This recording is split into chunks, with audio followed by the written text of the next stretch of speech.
Hey, what's up, guys? Taking a little break from making some music just because stuff I've been dealing with my ear.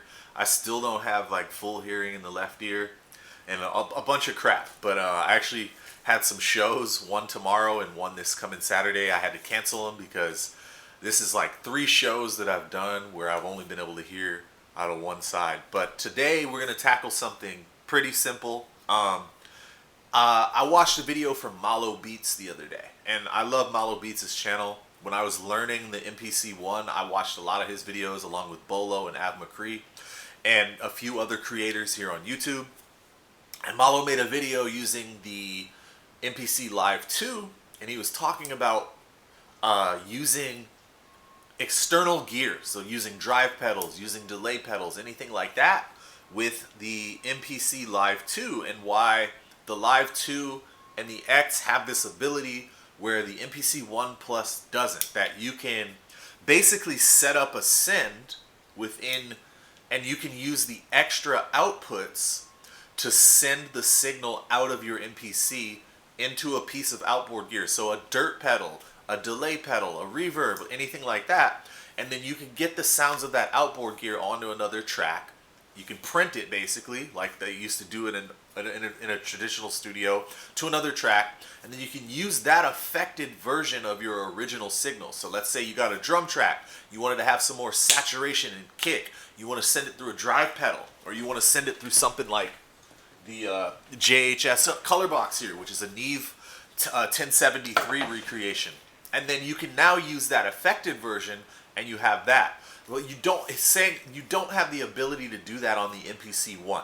And this is partially true, but I'm actually going to show you guys a way that you can accomplish that, because the beauty of the MPCs is that they're computers, and MPCs have always been computers. So people who talk about how, modern MPCs, they're basically just computers with only one function. The MPCs have always been that. It's just we now have a modern computer with modern capabilities that are fully directed at making music. So if you have an external audio interface, like what I have here, this is my Arturia Audio Fuse Rev 2, and this has extra inputs and outputs on the back, right? There's 2 inputs on the front. There's another 2 inputs on the back, another 2 1/4 inches that bypass the preamp. And then there's also these 4 outputs here. This is speaker A, this is speaker B. So this is output 3, output 4, output 5, output 6. And then there's also phono outputs. So I'm going to make use of the Arturia Audio Fuse Rev 2. And I'm going to couple it with my Joyo Batson pedal here. And we're going to get just like some saturation and some drive onto just a simple drum beat track that I've made, nothing special. And I'm going to show you guys how to accomplish exactly the same thing that Malo was able to accomplish with his MPC Live 2 with just your MPC One Plus and an interface. And before we get into it, I want to talk about how, the Audio Fuse Rev 2 is an expensive interface, right? I believe when I got it, it was like $900, $800, $900, something like that. I got it for a reason. I got it for these extra ins and outs. There are also inserts that you can place in between the preamp section. So if I wanted to use this JHS Colorbox V2 and I wanted to use it, let's say I wanted to add some saturation and use the EQ after I plugged in my guitar into the preamps of this. Well, there are inserts, and so that insert, I can use a Y splitter cable, one end into the input of the JHS color box and one into the output, and have that going back into the insert of the audio fuse here. So there's 2 inserts right here. These are both inserts, and then I can have that in between the conversion stage where it sends it into the DAW. And so not only do I have the discrete pre, which is the name of these amazing preamps on the Audio Fuse, but then I have the ability to use my insert effects, or use my drive pedal in there. And then that frees up a CPU space inside of my DAW or inside of the MPC. But you know, the other reason that I got this is because these preamps are awesome, and if you want to use a low gain microphone like an SM7B or something like that, this has 72 decibels of gain on tap, which is more than enough to use a mic like that. And I don't have to have like an inline preamp, like a FET head or a cloud lifter, whatever. Just this is a bunch of stuff that's kind of outside the point. But this being the type of interface that it is, it's a little bit complicated. There are cues and everything you have to set up. But Arturia has its Mini Fuse line of interfaces. And I believe the Mini Fuse 4, I believe it's called, has enough outputs that you can accomplish this with that interface. There's also the Audient interfaces, which are, I hear they're phenomenal. I actually thought about picking that up when I got the Audio Fuse. For certain reasons, I went with this over that, and I'm happy with this one. It does get a little complicated when I'm doing stuff like this.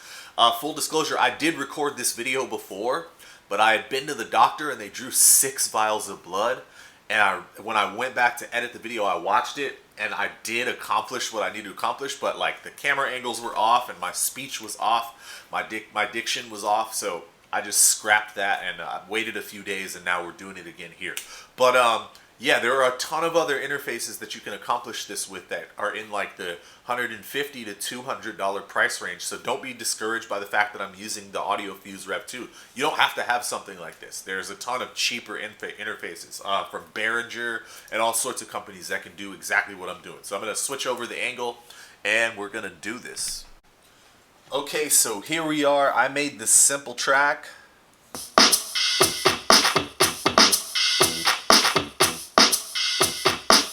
But all we need to focus on for this is this drum track over here. So I'm going to solo it.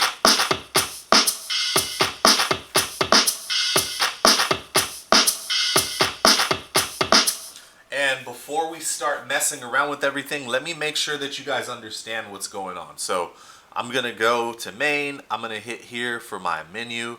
I'll go to preferences. Audio device is set to whatever my interface is. So if I double tap this, this says internal. This is where it'll be by default. And here it says Arturia Audio Fuse. So I want to make sure that that's selected. This has the option for 32 inputs and outputs. I obviously don't need that and don't have that. So, all right, we have our drum track. And right now, I'm going into this speaker here, which is the Anchor Soundcore Motion Boom. And that is coming out of the headphones, right? So I'm going to be making use of the actual stereo outs. So if you look on my drum track here, it says that I'm coming out of outputs 1 and 2. But I don't want this coming out of outputs 1 and 2 because, like I said before, let me zoom out on the camera. The Arturia Audio Fuse is actually, I'm sending a signal out of output 3. So this is the speaker A, outputs 3 and 4. I'm coming out of output 3. So what I'm going to do here is I'm going to go in, let me zoom back in, and I'm going to switch these outputs, and I'm going to change this to output 3. So now that's only coming out output 3. So if I hit play, you can't hear anything, right? Because we don't have the main output set up to output 3, which is fine. We don't need to hear anything now. So what I'm going to do here is I'm going to create another track. I'm going to hit this plus icon up here, create an audio track. So now coming out of the Joyo Batson, right? So remember, we're going out of output 3 on the Audio Fuse, and that's coming into the input of my Joyo Batson, which is a phenomenal drive pedal here. I've got it set to a Tube Screamer setting, and we're not going to turn it on yet, but I've got the output coming into input 1 here of the Audio Fuse. So this is just the regular input. It's set to input right now. It's set to instrument right now. We're going to mess with that in a second too. Or actually, I think we're going to leave it on input. So let's go over here and let me show you how I configure everything. I've got audio output on output 1 and 2, and that's absolutely fine. But my audio in right here is set to input 1 and 2. So I'm going to double tap here, switch that to input 1. Now, in order for us to record anything into this, I have to switch the monitoring from auto to input, because we want to monitor only what's input into this track. So now let me take this off of solo, and I'm going to hit play here. You can hear the bass.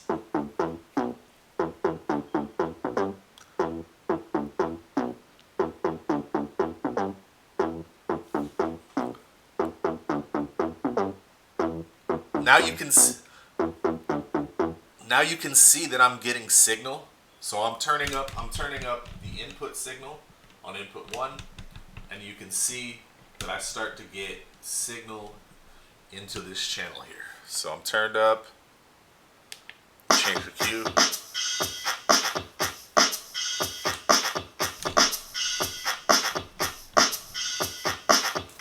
So what you're hearing there is actually what's coming into this third track here. So I'm coming out of the back of this into the Joyo Batson, out of the Batson into the input 1 here, and I have input 1 feeding into this third track. And now we can hear that. So I'm gonna go ahead and activate the Joyo Batson now. So I'm gonna turn the gain and everything down on the Batson because I don't want it to completely blow up when I hit play. I'm gonna hit play here.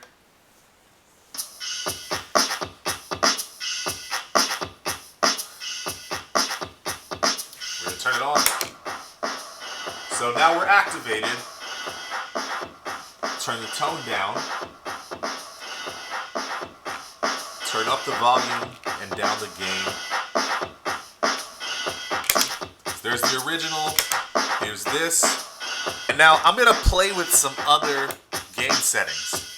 Now this booster sounds a lot better. I'm going to turn up the gain. Yeah.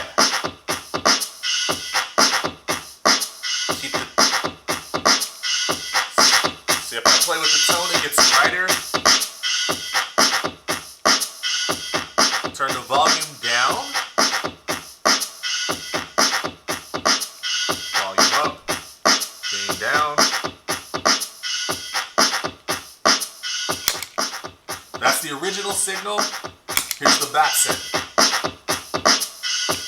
Okay, so now we're going to record that. So all I got to do, it's already record armed. Hit record and play start.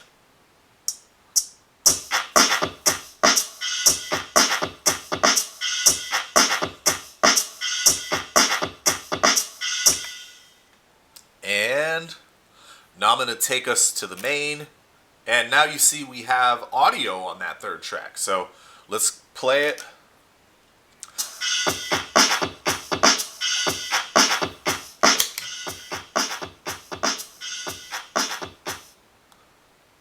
We're going to solo this. And now we have to, so now, because of how complicated my interface is, I have to find the proper cue so that this actually plays. I have to change the monitoring. Okay. That's important. So now, so that I can hear what's on that third track here, I've got to actually change the monitoring from in to auto. All right. Now,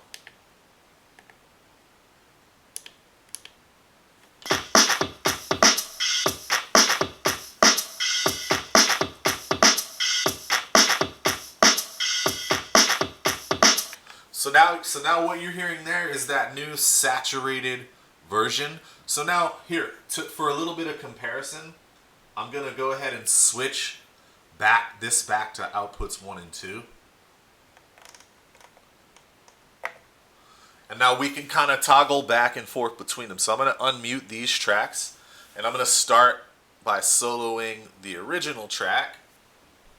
We're going to hear that one.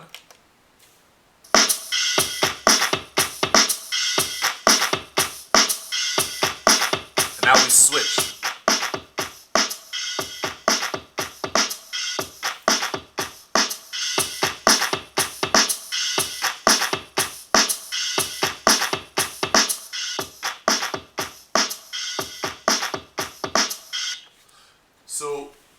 don't know if you could hear it, but when I listened to the second one, obviously I had the tone knob dialed way back, so it's less bright.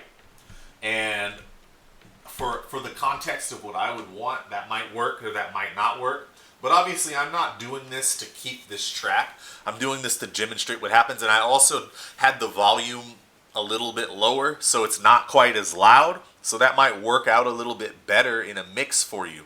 But now I have this track, and I could delete this original track if I wanted to and just work with this third track.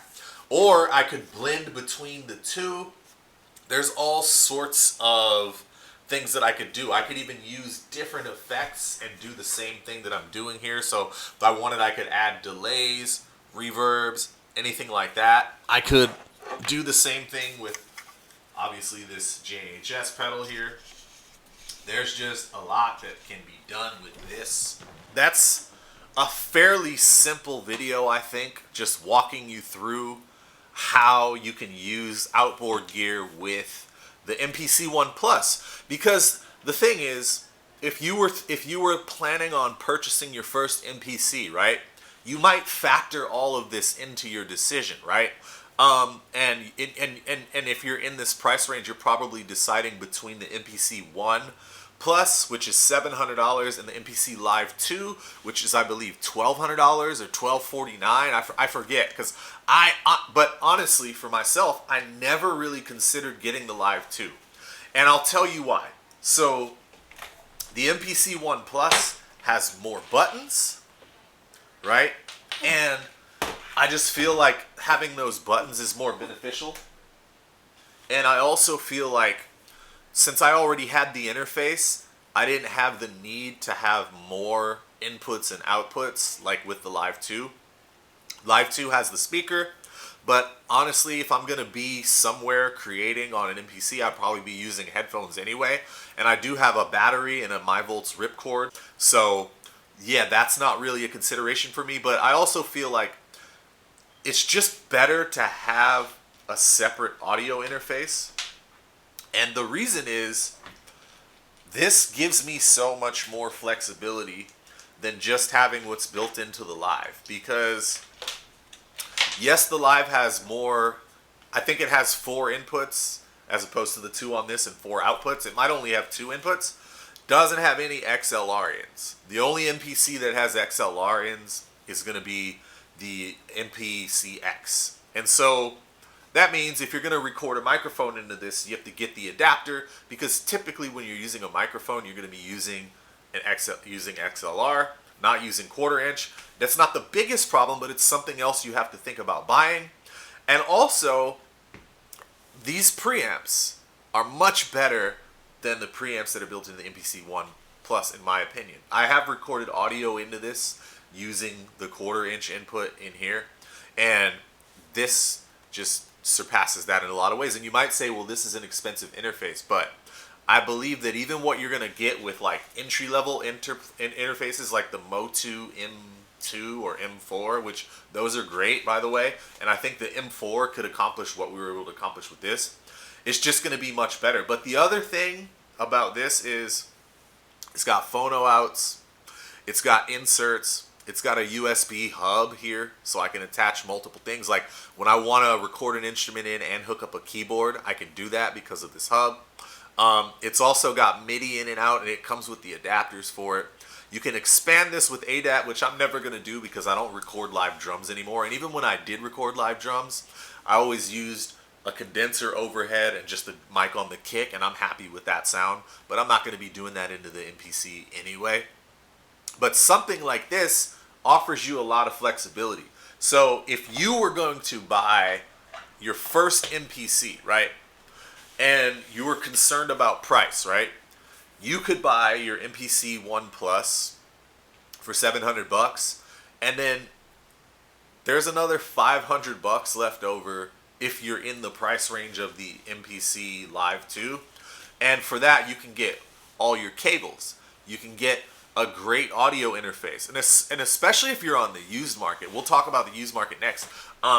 You can get a microphone like the AKG D5 that I use is a great condenser a great dynamic mic. But let's say you're on the used market. Um, you can find MPC ones, the originals, which are basically the same machine as the One Plus. It's a little bit less RAM, but to be honest with you, I've never run into complications with the RAM ever in my use of this. And uh, yeah, I like, you could really just get a used MPC One. I've seen those as low as $400, and always can find them around the 450, 500 mark. So now let's say you're at $500 and your budget is $1,200. Well, then you could afford to pick up something like this, and especially if you're still going to go used, you can find these used for $300, $400. So now you're in the like $800, $900 realm, and you've still got money left over to buy. Like, you could pick up, I believe you can find used Neumann TLM 103s and things, all sorts of things like that. Now my condenser mic of choice is the Aventone CV12.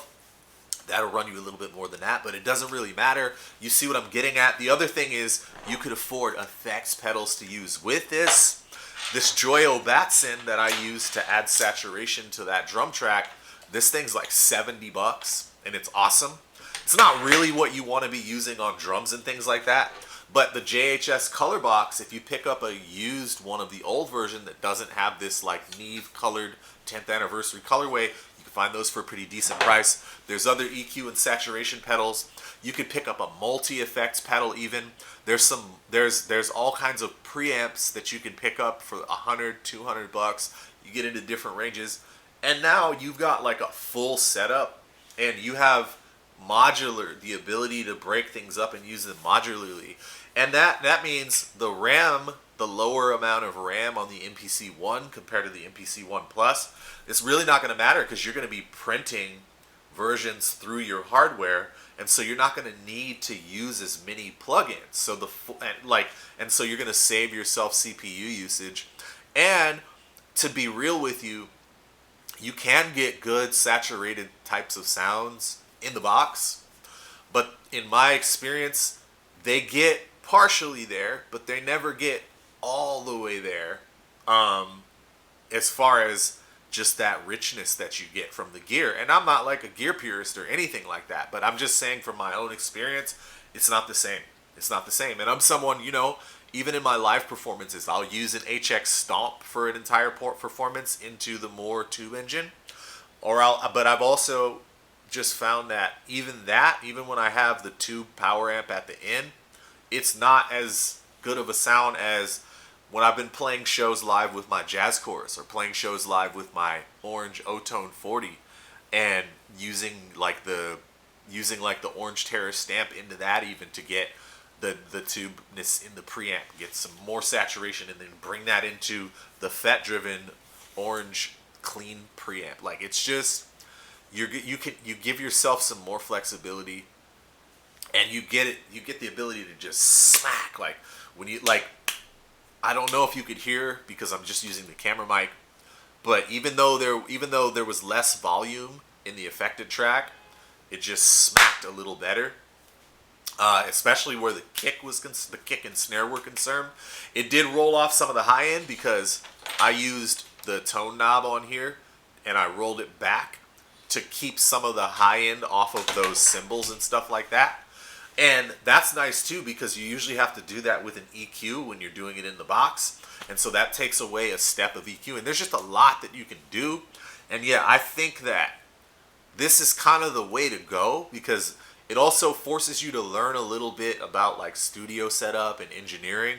And it opens you up to another stage of this hobby of home recording, as opposed to like, just setting it up in the box with the MPC One Plus, like with the MPC Live 2. Like, for me, having to learn how to set up the cues on this, because one cue is for speaker A, one cue is for speaker B. I can set it so that I can hear both, and then the headphones have their own cue, so I have to set it up so that the output goes out of the proper output and everything. And that's what you deal with when you're recording live music. And so you never know, this might lead to another hobby. But hopefully this helps you guys out. Let me know if this was helpful to you, if this helped you make a decision, like choose which MPC is going to be right for you. And let me know if you plan to use any outboard gear with your MPC, or if you feel like it's just a waste of time and you're fine and happy with what you get in the box, which is fine too.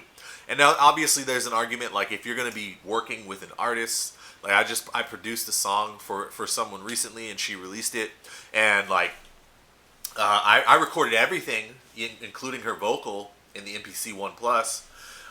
We got a good sound. I did some mixing, and she didn't hire a mix engineer, but she sent it to mastering, and I think they did some kind of analog summoning with it to get the final sound. So that's another thing that people do. You have all types of options. But yes, thank you for watching. More videos as soon as my ear feels better. But just not really comfortable making new music with one ear. Been kind of a drag, but I do have an appointment with an ear, nose, and throat specialist in April, so we'll see.